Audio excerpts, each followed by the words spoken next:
So I was saying that it's a real honor to be invited to give the keynote address at this conference again. The last time was early in September of 2001, when arguably I was just a kid with a crazy dream, and the world was only days away from the never-ending upheavals triggered by 9/11. Arguably, global dynamics in the interim have been defined by narratives of war, terror, crisis, and hope. It is good to be back, especially at a conference grappling with what I call real questions. I must congratulate the organizers on the inspiration in forming the theming and the framing of this gathering. The Australian archival and related professions have always challenged me, provoked and intrigued me. Of course, I'm no longer a kid, and I am no longer immersed in profession. In fact, for over a decade now, I have been untangling myself from formal archival worlds and spaces. I'm no longer a member of professional association. I'm not reading the literature systematically. I avoid meetings as far as possible. And I'm only connected to the academy peripherally. Always a step removed from the coalface. How disconnected I am, I think, is well illustrated in the inscription that an Australian volunteer wrote in this book, Carpentaria, Alexis Wright. I'm reading the novel at the moment. She gave it to me as a gift when she ended her internship at the Nelson Mandela Foundation. Amongst other things, she wrote, "You are both the best theoretical archivist and the worst archivist in practice I've ever had the pleasure of meeting." You have to wonder about the wisdom of the people who invited me to speak. But I'm really grateful to the organizers, the two Catherines, also to Michaela and to Lisa Gibbons. Recently, Jared Drake, who will be giving the closing keynote, spoke eloquently about his own struggle with the archival profession and his decision to move on. His reasons resonated strongly with me, as did his argument that ultimately the archival profession is no different to others. To quote Jared, "Professions are the problem." In truth, I've given up on the archival and related professions in my own country. They are too conservative, if not reactionary. They are profoundly resistant to transformation of society, one that is still structured by centuries of colonialism and apartheid. They collaborate both passively and actively in the replication of oppressive relations of power. Between 2014 and 2016, the Nelson Mandela Foundation partnered with the University of Cape Town on a project designed to research and analyze the state of South Africa's National Archives system. The project's report was damning, concluding, and I'm quoting from that report, that the national archival system is in trouble. After 20 years of democratization and transformation, the system reminds us of nothing so much as the 1980s State Archives Service and its Bantustan subsidiaries. The recommendation is not that the system needs help. Rather, we are recommending that it needs to be reviewed fundamentally.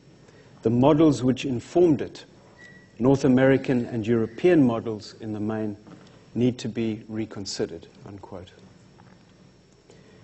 I still cared enough to have been part of this project, but I had moved on long before. Like Jarrett, I had no longer been able to resist the temptation, perhaps the imperative, to prioritize liberatory work. In my case, I entered a realm of research and advocacy in what I call the memory dialogue nexus. I felt and still feel that my chances of making a difference are greater in this realm. I don't want to bore you today by trying to justify this prioritization or this feeling. Suffice it to note in parenthesis that this realm is relatively free of the weights and inertias of professionalization, so that it is easier to be nimble, radical, and soulful. What I do want to talk about today is the endless rediscovering of archive that I've experienced in my research, advocacy, and dialogue work. To a point where today, if anything, my passion for archive is greater than it's ever been, as is my sense of its importance to every form of liberatory work. Then I want to talk about hope in contexts where liberatory work seems not to be making much of a difference. To put it crudely, the world's had 300 years of democracy, and things are getting worse. South Africa has had 23 years of democracy, and white supremacy has still not been eradicated. And then finally, in closing, I'll come back to the question of profession. What I call whiteness harnesses enormous power globally. It is to be seen in patterns of wealth accumulation, in networks of social capital, and in the dominance of certain languages, English in particular, the dominance of certain discourses and certain modes of knowledge construction. Whiteness still dominates South African landscapes. Understanding how this is possible and how it works, in my view, requires engagement with archive. The archive as apparatus of power, as architext in the language of Jacques Derrida, as omnipotence other in the terminology of Hélène Cixous, the trace inside the psychic apparatus of individuals and collectivities, the structure determining what can be said, even what can be seen, the narrative legitimizing injustice. And so you have a National Archives in South Africa that is no longer run by white people, but behaves exactly as it did back in the 1980s.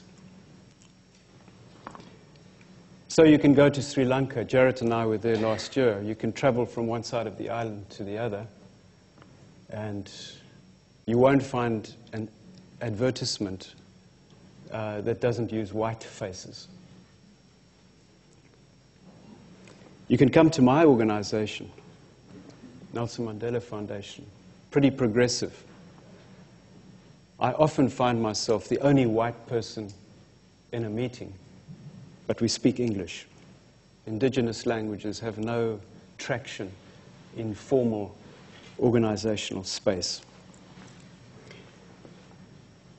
Or you can watch my boss and I, he's a black South African, traveling to Europe, flying through Zurich. At passport control, I walk straight through, he gets stopped, until I go back and say he's with me, and then he's allowed through almost immediately.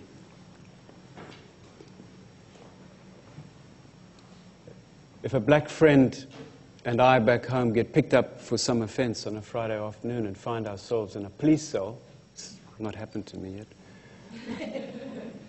But if that were to happen, he would be far more likely to be violated. In fact, the risk for me would be almost zero. I could go on. I think you get the point I'm making. Whiteness, the power of whiteness. But the point I'm making is about far more than color. Derrida and Cixous have referred to what they call fellow logocentrism, that apparatus of power at the intersection of patriarchy, positivism, and white supremacy, which was the engine of Western modernism and which still exercises a hegemonic reach globally. It is this apparatus, I would argue, which creates the inequities which are the concern of the conference organizers. And it is this apparatus which resists what the organizers have called supporting true diversity. I find the line of inquiry suggested on the conference website very helpful. To quote, "We need to ask how we can go beyond mere consultation and engagement and question whether supporting true diversity involves relinquishing authority, custodianship, and control." Relinquishing authority, custodianship, and control, unquote. But I would argue that we need also to move beyond diversity. Spaces which are diverse, but in which deeply rooted structures and patterns of power remain untouched, are not liberatory spaces. In the language of Derrida, we need to move beyond a hospitality in which those who were kept out in the past, the strangers, the outsiders, the others, we need to move beyond a hospitality which invites them in as guests. "Come in," says the host. "Feel at home. Use my resources. Enjoy the diversity of my space." Meaningful transformation will only happen when hospitality involves a fundamental inversion of the host-guest relationship. In Derridian hospitality, the guests must become the hosts. The space becomes their space. The resources become their resources. These are not simple processes, not easy ones. They are necessarily conflictual and painful. To be successful, they need to be negotiated. They must involve what the Nelson Mandela Foundation calls dialogue. Of course, the word dialogue has no stable definition, no widely accepted single definition. Its meaning can be and is fiercely contested. For instance, amongst certain university student formations in South Africa today, dialogue is at best a meaningless talk shop space, and at worst it is a liberal instrument of oppression. Jared Drake, together with Michelle Caswell and Doria Johnson, have warned of how dialogue can be used, and I'm quoting them, as an instrument of democratic denial and an impediment to justice, unquote. By dialogue, the Nelson Mandela Foundation means the convening of space safe enough, because there is no such thing as a safe space, but safe enough for meaningful and effective negotiation of sustainable solutions to critical social problems. I'll give you just two examples of the kind of work that we do to illustrate that definition in practice. So I mentioned the university students. Over the last 3 years, there have been waves of protest action. Our student leaders are saying they've waited too long for the transformation of the academy. They're saying it's unacceptable for a university like the University of Cape Town to have 95% of its full professors still white. They're demanding curricula which are not Eurocentric. They're demanding free education, so no study fees. They're demanding an end to the two-stream system that we have, where the former white universities remain privileged and what we call the bush colleges are still underdeveloped and struggling in all kinds of ways. Students started burning down university buildings this time last year. And there were multiple conflicts, many people injured. We were asked in by a number of the stakeholders, university formations, but also administrations and so on. And over a period of 4 months, we convened what we called a dialogue process, going to every campus, but ultimately looking to bring all these voices together to look for sustainable solutions. I'll come back to this example just now. The other example has to do with a program that we launched last year where we're in dialogue with white farmers. So in 1994, under the leadership of Nelson Mandela, the objective embraced by the new government was to transfer 30% of white-owned land to black South Africans by 2014. A fairly modest target. Well, it's 2017, and we estimate we've reached about 8%. Very slow, far behind the reasonable objectives. There's a lot of rage in our countryside. Well, there's a lot of rage in our universities. There's a lot of rage in our society. So we're talking to white farmers, trying to encourage them to stop waiting for the state and to rather proactively implement land reform, share their resources, so that we can avoid the kind of conflict that we've seen in Zimbabwe. Conflict is not necessarily a bad thing, but the destructive conflict that we've seen there is almost unavoidable in South Africa unless we move fast. This dialogue is based on creating projects that are working, that are sustainable, and that inspire people to do the same. So dialogue. The work I've been doing over the last 2 decades in this space has not drawn me away from archive as hard as I try to get away from archive. If anything, it has forced me to dig deeper in it.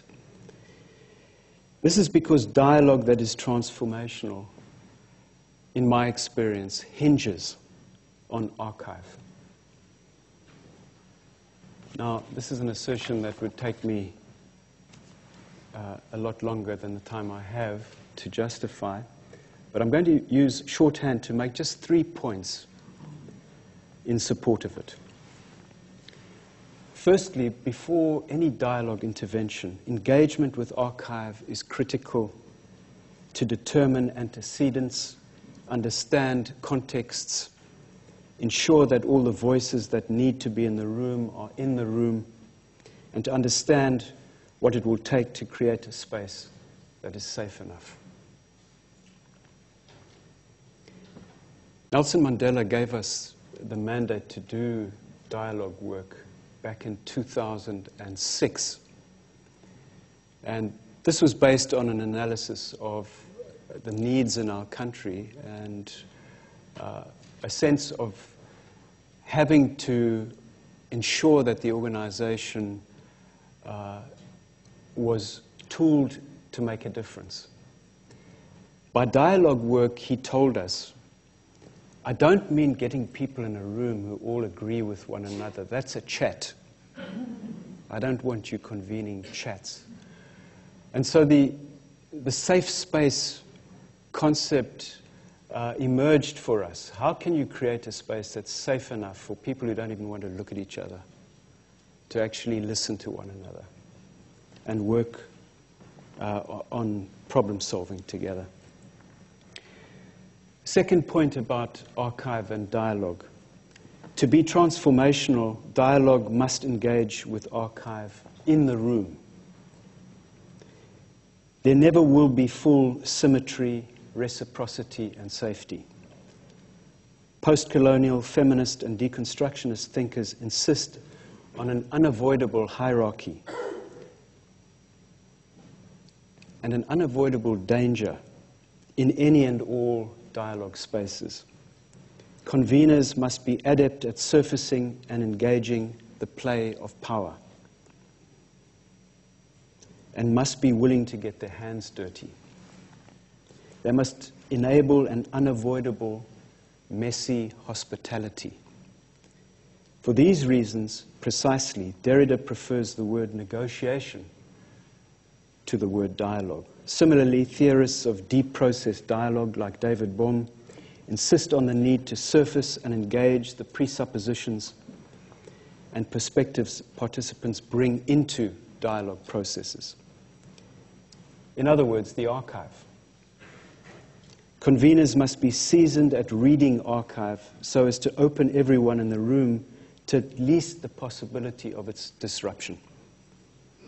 If no one leaves the room having shifted perspective or presupposition, nothing has been accomplished.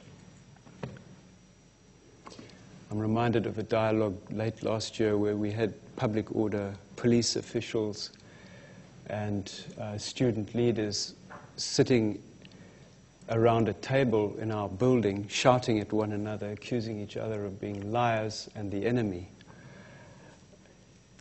They didn't love one another at the end of the process, but they had started to listen and had generated a draft code of conduct to be applied during protest actions on campus. And then a third point around archive and dialogue. No dialogue that is transformational is a one-off. It is not an event. It is a process. It is a journey rather than a marker. So that memory is indispensable. So that the trace, the archival trace, is a resource for what is to follow. So that failure is not necessarily an ending. It's very hard for organizations like mine to accept failure. So that process, engaging what we call stakeholders on university campuses, formally ended in February this year when we drew together over 500 people from all over the country for a convention. It was designed to come out with a new policy document to present to the state. Well, that convention lasted precisely an hour and a half. Chairs were thrown around, punches were thrown, and it was called off. For me, it wasn't a failure. It taught us a lot of things, and in the kind of dialogue that we do, everything now hinges on what we do with that learning. So, failure is not necessarily an ending. On the other hand, so much of the work I do or engage with in the dialogue and advocacy space involves successes which feel like failures, and failures which seem not to offer any redemptive dimension. I don't want to suggest that South African experience is exceptional in this regard. It isn't, but it gives me my only daily lived experience, which today feels a lot harsher than it did 23 years ago at the dawn of South Africa's democratic era. After centuries of colonialism, slavery, segregation, and apartheid, what was needed post-1994 was a massive and radical transformation of state and society. A transformation defined by restitution, reparation, and redistribution.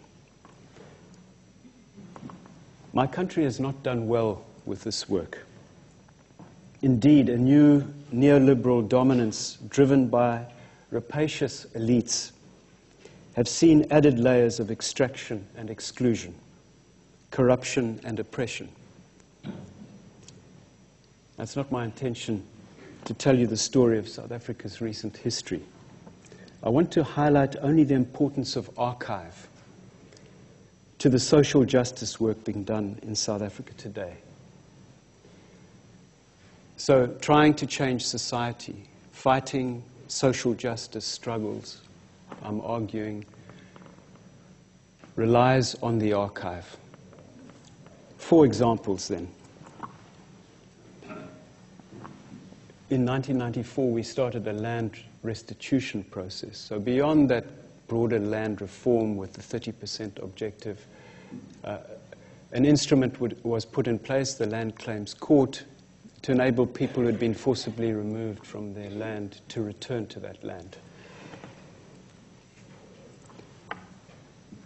That process started by scouring government offices around the country to locate any records of the state which would be useful for land claims. It also involved engaging with communities to enable them to use their own archive effectively in those land claims.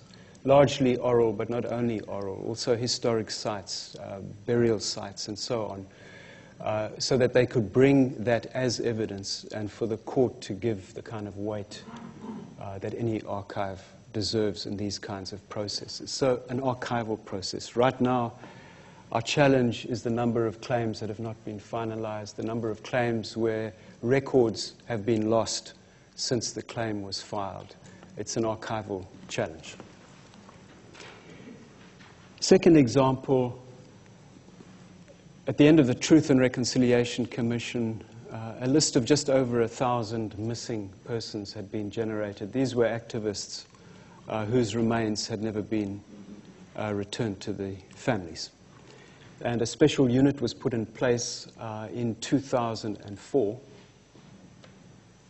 which is still at work. They've just passed the 100 mark, so just over 100 remains have been located and returned to families. It's unforgiving work. It's archival work.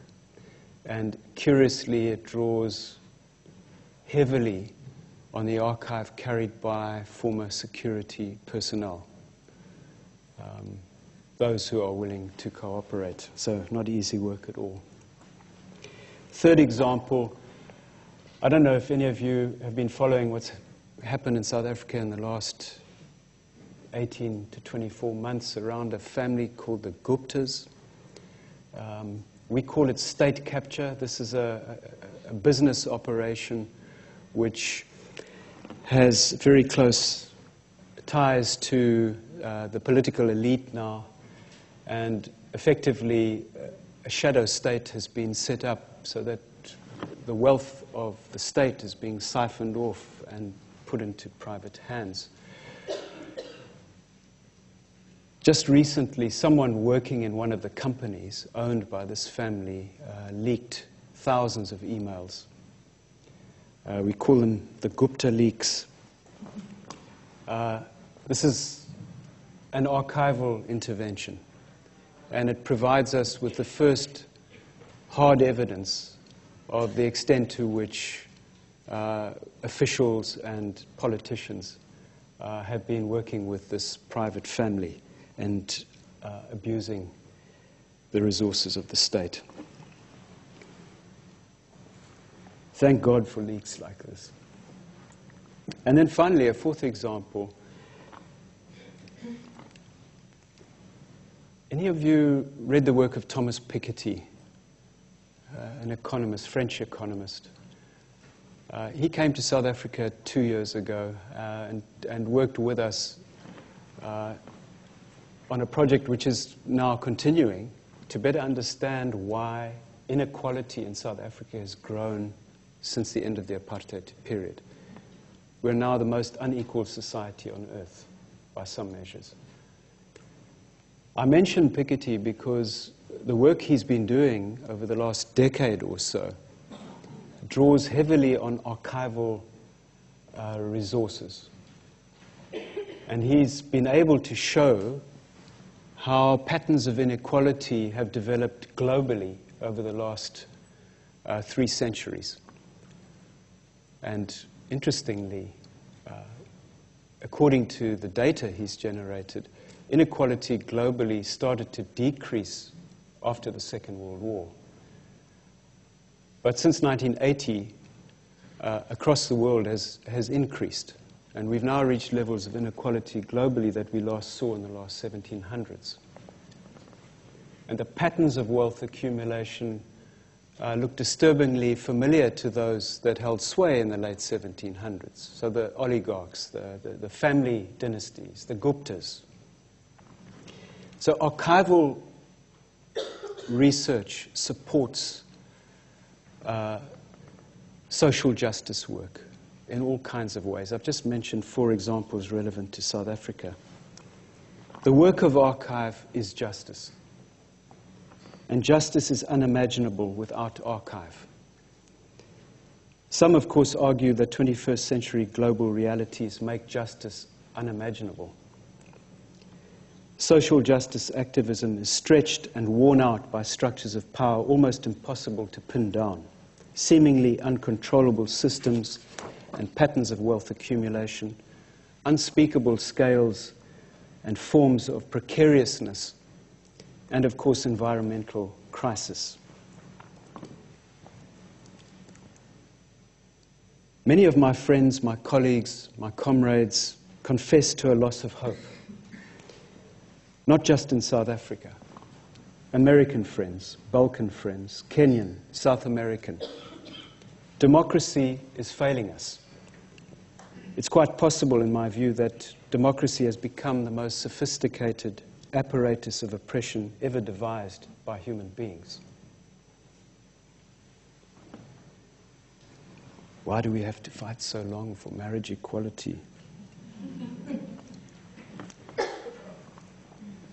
And yet it is possible for Gayatri Chakravorty Spivak, writing in 2012, to speak of, quote, this era of the mantra of hope, unquote. I think she's right. Hope can be understood as a style of response to perceived crisis. It is precisely when people have grounds to lose hope, or are losing hope, or when any expectation that the future will be better than the present is evaporating, or when people no longer have confidence that their project will prevail. It is precisely then that we see mantras of hope gaining currency. It is no accident that the seminal work on hope, Ernst Bloch's The Principle of Hope, was written in the conditions of Holocaust between 1938 and 1947 by a Jewish refugee from Nazi Germany. Nor that Paulo Freire's 1992 Pedagogy of Hope came in the wake of the collapse of socialist utopias, the Cold War victory of capitalism, and the undeniable ascendancy of neoliberalism. Rebecca Solnit's 2004 Hope in the Dark, in my reading, is very much a response to terrible, terrifying, and terror-filled post-9/11 realities. And in South Africa, earlier this year, Mampela Rampele published her book, Dreams, Betrayal, and Hope, explicitly a response to the betrayals of post-apartheid dreams and tramplings on hope by erstwhile freedom fighters and their fellow travelers. All these works, and others I haven't cited, make a case for hope. All of them name grounds for hope and promote its utility as a resource in continuing struggles for justice. Paulo Freire, for instance, depicts hope as an ontological need. He is hopeful, he says, quote, not out of mere stubbornness, but out of an existential, concrete imperative, unquote. Without hope, there is no engine of struggle. As for me, I don't find hope helpful, nor its companion, optimism. I'd even go as far as agreeing with American scholar Lauren Berlant, who speaks of the cruelty of normative optimism. And I certainly agree with Terry Eagleton in his assessment of optimism as fundamentally an expression of conservatism. If you're privileged in a desperate world and content with it, then you're likely to want and expect more of the same. I live and work in a space beyond hope. I name this space one of faith. I have faith that working for what is good matters, irrespective of what the future will bring. I have faith that striving to get it right is meaningful, even if the prospects of success are minimal. This is the faith of French philosopher Jean-Luc Nancy, and I'm quoting him, "Faith is not belief. Faith is trust, and trust in the strongest sense, which is to say a trust that cannot ultimately be explained or justified," unquote. I'm drawing to a close now. I don't know where my faith comes from, but it is sustained by the many inspiring stories one encounters in the archive. I don't study history in order to learn lessons from the past. There is overwhelming evidence that human beings don't learn from the past. I study it in order to be inspired and to give me courage. My faith also draws sustenance from camaraderie in struggle. The faith of comrades feeds my faith. The faith, for instance, of Jared Drake, Michelle Caswell, and Doria Johnson, whose work in the United States they describe as follows. Quote, "Using our skills as archivists, public historians, and academics to end the state-sponsored murder and mass incarceration of black people and the continued genocide and displacement of indigenous peoples, to dismantle systems of white supremacy, to actively resist the oppression of the most vulnerable amongst us, and to re-envision forms of justice that repair and restore rather than violate and harm individuals and communities," unquote. My faith draws sustenance from the courage of young people like the students in South Africa. They have changed the university transformation agenda fundamentally through their struggles. I'm inspired by a younger generation of archival thinkers and practitioners. Jared and Michelle are for me exemplary here. They are teaching me new ways of seeing. Some of these younger voices, and there are many here in Australia too, some are in the profession, some are outside. Some are called to work that is in profession. Others are called to work that is outside. We need both. And we need organizers of professional gatherings with the courage to address questions like those which are the subject of this one. Thank you for listening. I wish you all a rewarding conference.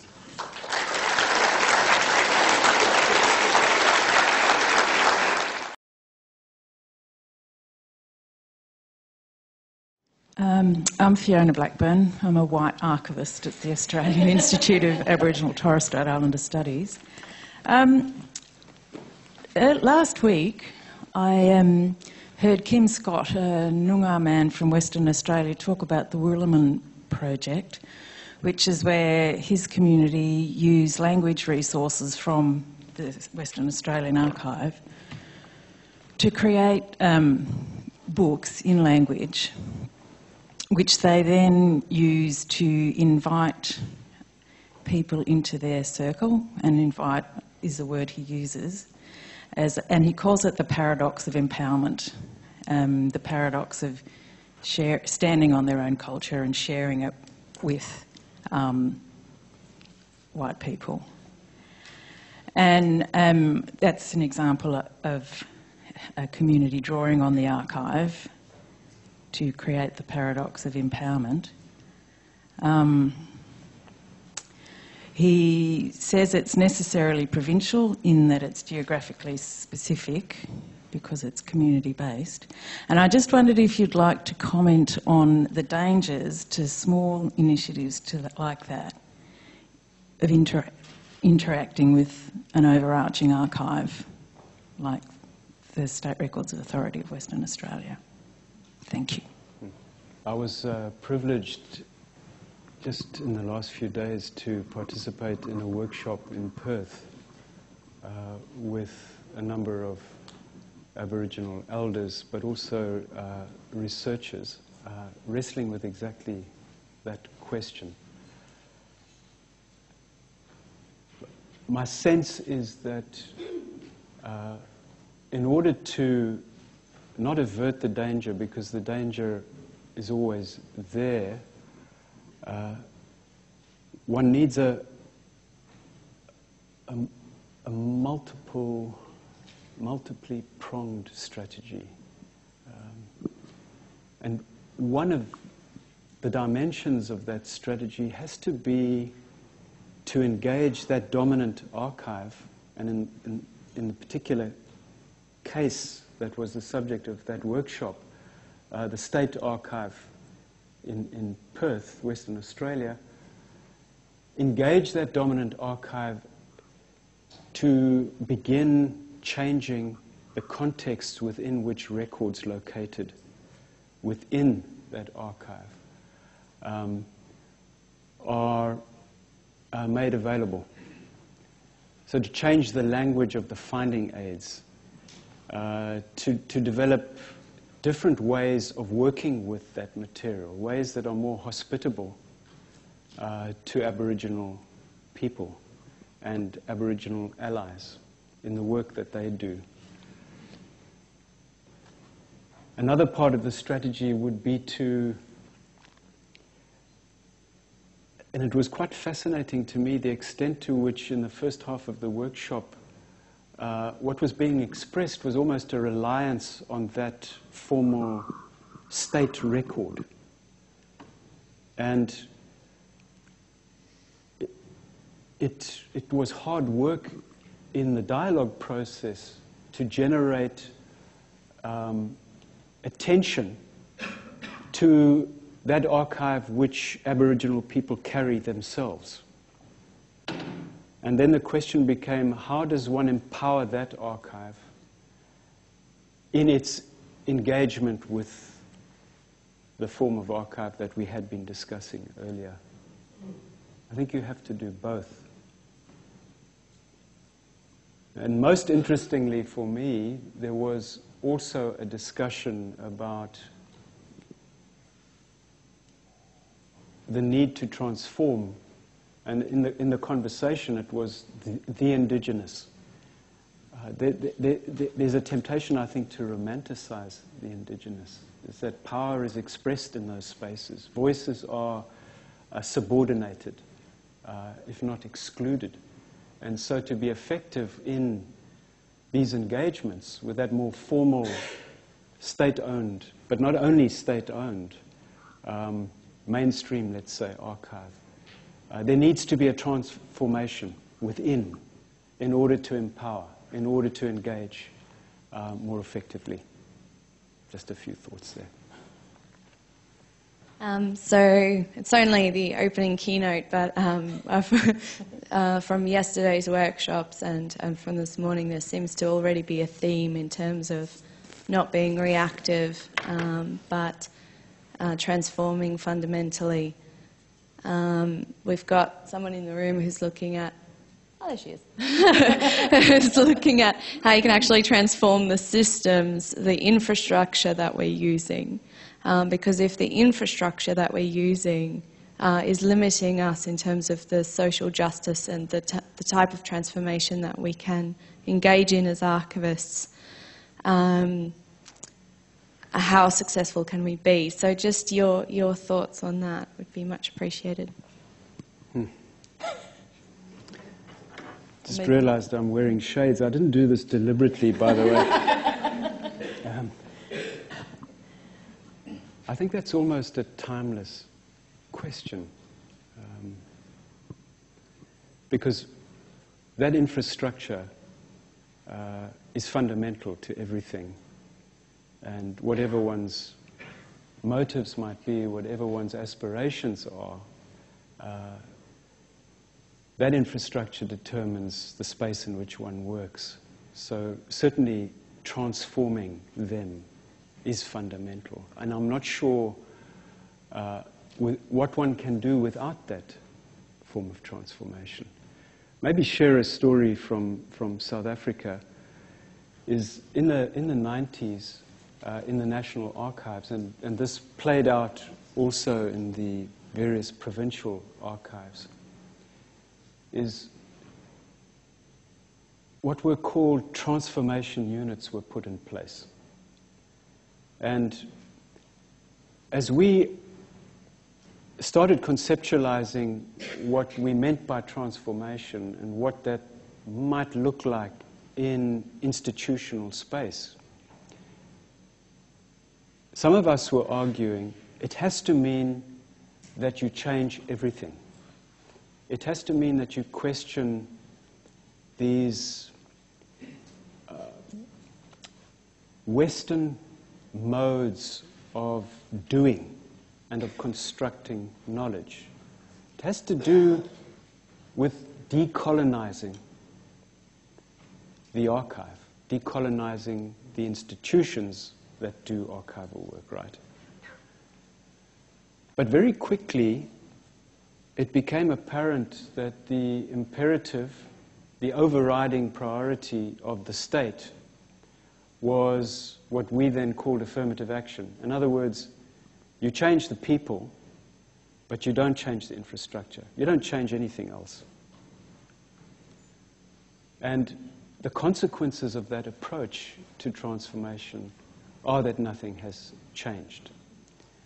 And I would argue that it's precisely those instruments that need to be the focus of one's transformative work. That's where social justice, for me, starts in those institutional spaces. Good luck. And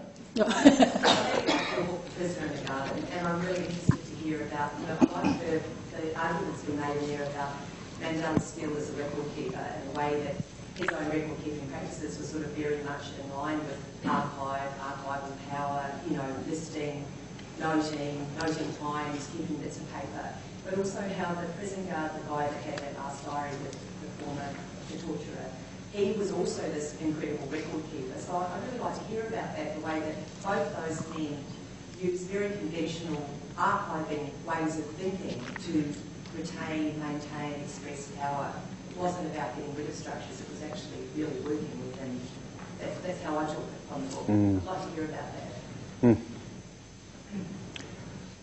Well, Nelson Mandela was an obsessive record keeper. Arguably, he had an obsessive personality. Could drive you nuts.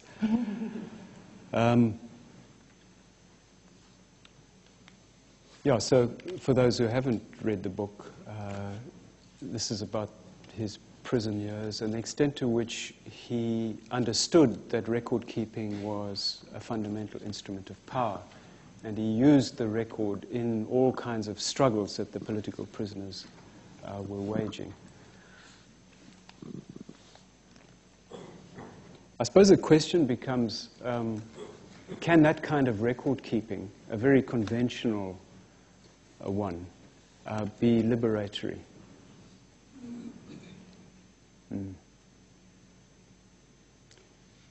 I don't have an answer for you. It's one that I wrestle with. It's something that my team, I have a team of archivists which looks after what I call his private papers.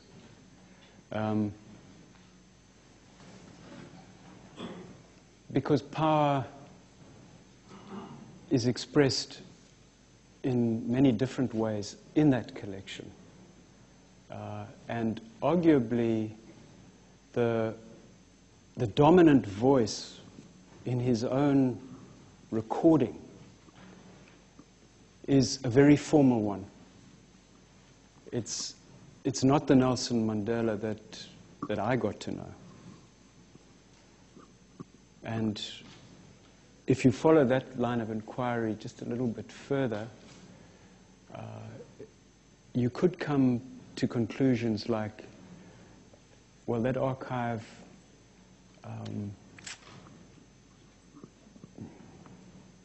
imprisons him all over again. I remember once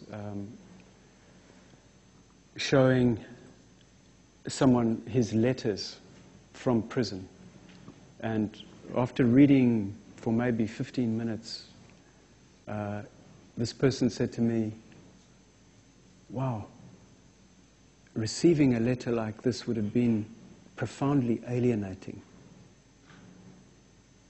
So he was writing to his children, his grandchildren, and so on.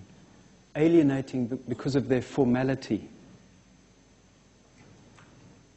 And that expressed him as a human being, but it also expressed the conditions within which he was operating. He couldn't be intimate because other people were reading those letters. So this is a long way around the question. And maybe it's true of all what we call personal archives, is that the many selves, the multiple selves, struggle to find expression in the archive, the formal archive. And it's a question for me, why is that? What is that saying?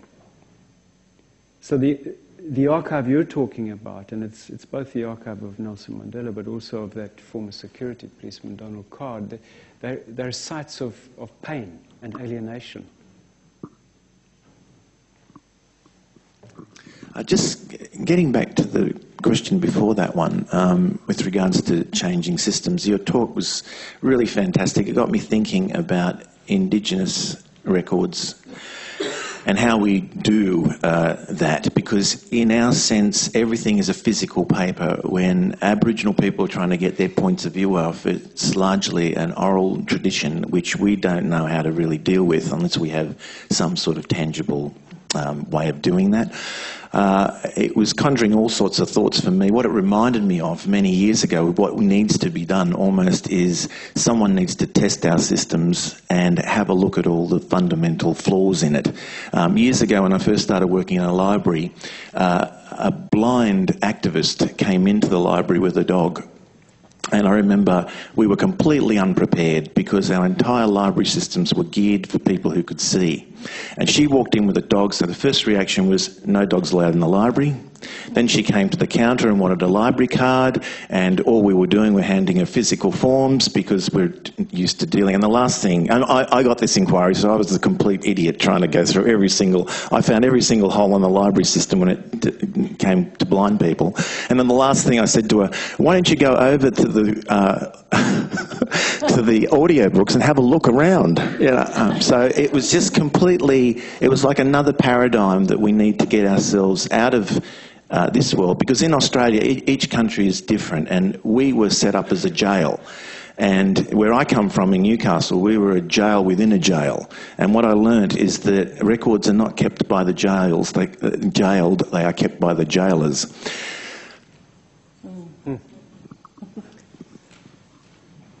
Perhaps another example from the South African experience, illustrating exactly the point that you're making. In the late 90s, I was with the South African History Archive, and we set up as a special project the Gay and Lesbian Archive. And given the conditions within which it emerged, it was necessary to almost protect within a kind of ghetto space. But as the project grew and people became more confident in the work that was being done, the question became, what do you do with the documentation of our experience that you find in the National Archives and other such mainstream institutions, where we are criminalized, where we are described in ways that are offensive? And it became part of the project is to engage with those archives, to find different ways of describing materials, recontextualizing them, in other words. And I think that's a challenge for all dominant, powerful mainstream institutions. It's to go back to, the conference line of inquiry. It's not about welcoming diversity, creating space for everybody. It's about inverting the power relations in fundamental ways. Otherwise, it's not hospitable space.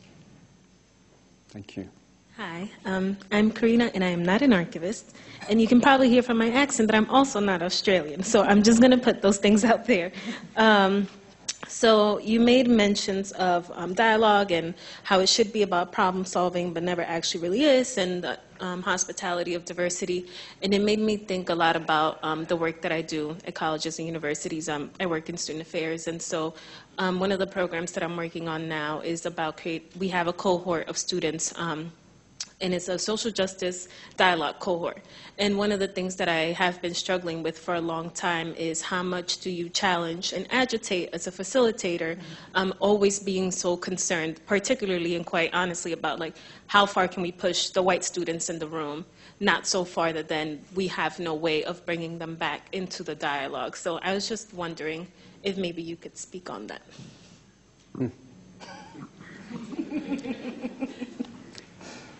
You know, it's a very interesting phenomenon for me is that during the struggle years of the 1980s, white activists in South Africa had a very strong understanding of their role. We were allies. But Nelson Mandela, I think, seduced white South Africans in the 1990s into thinking that their role had changed. And what we're now seeing is a demand from black South Africans that white South Africans embrace the role of ally. And the starting point always, as far as I'm concerned, in dialogue spaces, is white people need to keep quiet.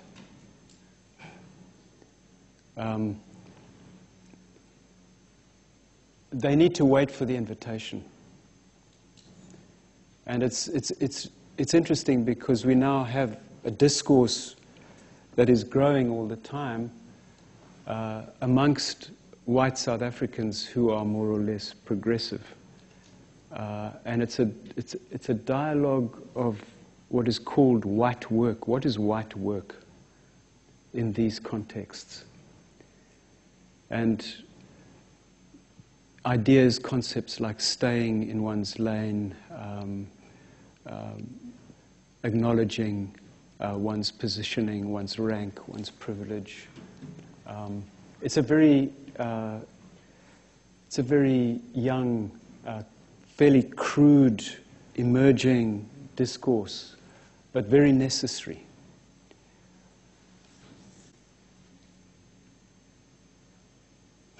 So, speaking here for me, it feels very different to the work I do day in and day out, where I avoid speaking. Except in particular contexts where the invitation is offered. So I'm not answering your question yet. It's a good question because I don't think there's any simple way of avoiding shutting people down completely. And I think one has to take the risk of doing that in order to do anything meaningful. It's a risk that has to be taken. I mean, the conditions here in Australia are obviously different in so many ways. So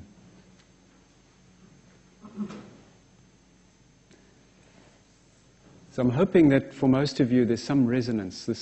This conversation does have resonance for you, right? It's not entirely alien. Yeah. It was, for me, quite remarkable, that workshop I was referring to in Perth. The level of alienation I was hearing, I was experiencing from the Aboriginal elders, the extent to which they feel unheard, I was shocked. Yeah. And I saw recently on Facebook, Twitter, was something about the struggles that the white male is now facing. It was kind of like, yeah, you're really not. But they're starting to feel a bit of that pushback, I guess. And they're sort of obviously not wanting to relinquish any of that power. Sorry, yeah, Fraser Faithful. Look, just a comment on hope. We have Thomas Piketty engaged for 2 years, I gather, in South Africa to look at a broad economic history, I guess, and why inequality has expanded in South Africa and continues to do so. Look, his work in his book published in 2013, Capital, that broad approach to looking at economic history and the return of inequality since the World War II, or especially since 1980, getting an understanding of that has galvanised, reinvigorated the left in Australia and provided a foundation for research into how that's come about on a country-centred basis, particularly in the United States, I guess you'd have to say. And so, look, I just wanted to say that I believe there is hope for South Africa in that sense, because once Thomas's work is done specific to the South African situation, there'll be a very good basis there for a greater understanding of the forces at work that have led to this current situation. Yeah, I hear you. Certainly a greater understanding. And the work that we're doing in poverty and inequality is drawing heavily on his analysis. And it's it's not just a book he wrote, it's continuing work that he's doing at the moment.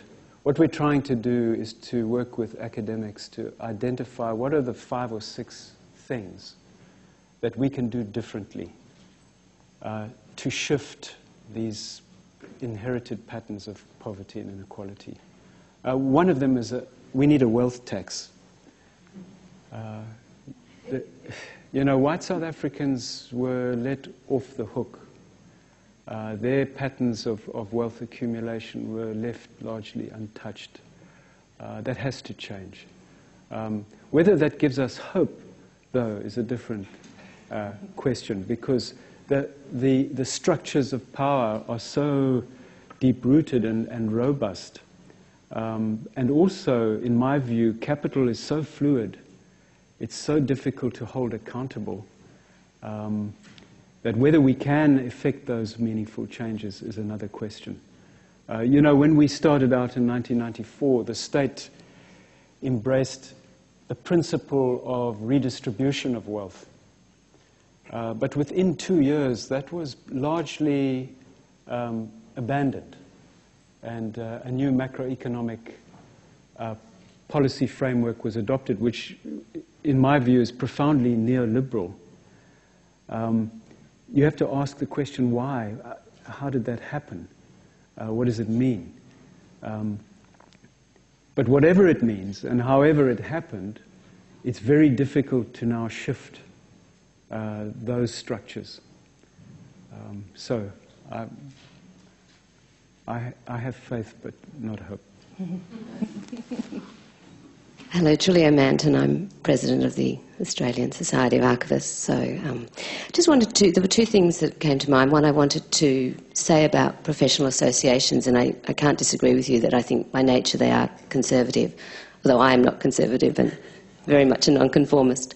But I think that by nature it's very hard, particularly when you have members who work for government or corporations. And so by nature I'm sure many of us find ourselves struggling with how you both create change and create social justice and turn things on its head when you're bound to replicate the conditions that are in those records. So I just wanted to offer a couple of thoughts about that. I mean, I think it sits there and will always sit there, that tension for people. But I would encourage archivists, and I think this is where professional associations can affect change, is how individuals can come to collections and their work and bring a sense of, I guess, flexibility of mind. I think when you say about listening, very important, and trusting the other, trusting that you can affect change and do something different, but not necessarily, you know, causing trouble for yourself amongst your employers and things. Or, I mean, the archive is the archive. It does what it does. It's the dialogue around it that creates the change and the responses. And the systems have to become flexible enough to incorporate those dialogues. The truth isn't in the archive. The archive is black and white often, or bytes 1010, but it is only one part of the story ever. So I guess it's just thinking about that as you go about your business and talking, and perhaps if an association can bring people in here to question what we do all the time, then that is a great value. So that was one thought. The other I had was to do with, it was something that came up last year when we were looking at the Loris William Memorial Lecture, which we'll have again tomorrow. And I think it reflects the conversation that you're in the workshop in Perth now. 20, 30 years of archives and institutions engaging with Aboriginal and Torres Strait Islander communities to improve the situation for access to records. And yet there's still that alienation, that's still that those messages aren't getting through. And so I think at the heart of it there, something is wrong with the exchange. And I'm sure you're right, it's about the dialogue coming from the archive out, but not bringing in. And so that is really a key point that we have to look at. Why are the things that we've done over 25 years not making a difference? I'm Edwina Howell, and I'm a research fellow on the Aboriginal History Archive. It's a project that's just started. It's the digitisation and making available online the history of the Aboriginal land rights and self-determination and Black Power movement, which is really exciting. But just a comment to respond to the comment just before. I don't think it's just about the archive and communication. I think it's also about the institution of the university and the trust or lack of trust that Indigenous people have in those institutions and in the leaders of particular areas within those institutions. So it's actually about connecting with grassroots activists. So people who are actually working against the neoliberal system, people who are working against the forces of environmental, planetary, human destruction, connecting in with them, and then you're going to reach the audience, then you're going to reach the Indigenous audience. And I actually have a question to you, Verne. We're at the moment trying to create a policy around our philanthropic strategy. Here in Australia, as I can imagine in most places in the world, philanthropic money is relatively compromised. And if you have any guidance to offer us about how you make decisions or how you research to ensure that essentially the money that you're getting to ensure that your research and your ideas reach a broader audience is actually money that's not also part of the problem. I mean, obviously we won't be taking any mining money or any bank money probably, but we would really appreciate any advice you have or guidance to offer in that regard. Thank you. See, that's a conversation that needs to happen in a bar. Very happy to chat to you. And just to say, for here is that it's a profound question. It's a question that plagues us every day at the Nelson Mandela Foundation, the extent to which we find ourselves becoming corporatized. And the whole sector, the civil society sector, is worrying. You might think there are no strings attached, but there always are. So let's have that chat. Thank you. Hi, Verne. I'm Ricky, University of Maryland. We're both friends with Michelle Caswell. And, last July, we've co-facilitated this workshop at the Society of American Archivists called Dismantling White Supremacy in Archives. And we became targets of hateful attacks from right-wing white supremacists. And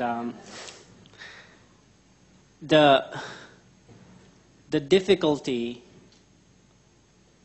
of archival work, especially if you care about social justice, is I think, partly because your own colleagues turn against you when you actually need their help. And, you know, many of us trying to do something are a little bit turned off by, you know, these kinds of actions. And I know that, for one, Michelle publicly rescinded her membership from the society. I'm staying on because I'm chairing the section, the Native American section of the society. But, you know, what I'm thinking is, you know, you become torn, because if you want to enact change within an organization, your professional society, I think you need to stay and change it.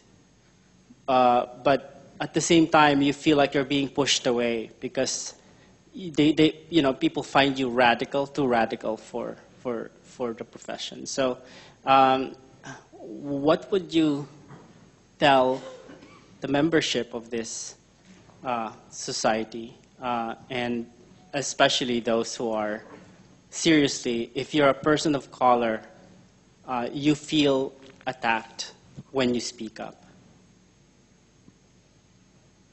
I don't think I have much to add. I think, you know, the society, the association has done really well in inviting speakers like me and Jarrett and Ricky. Profession for me is a site of struggle.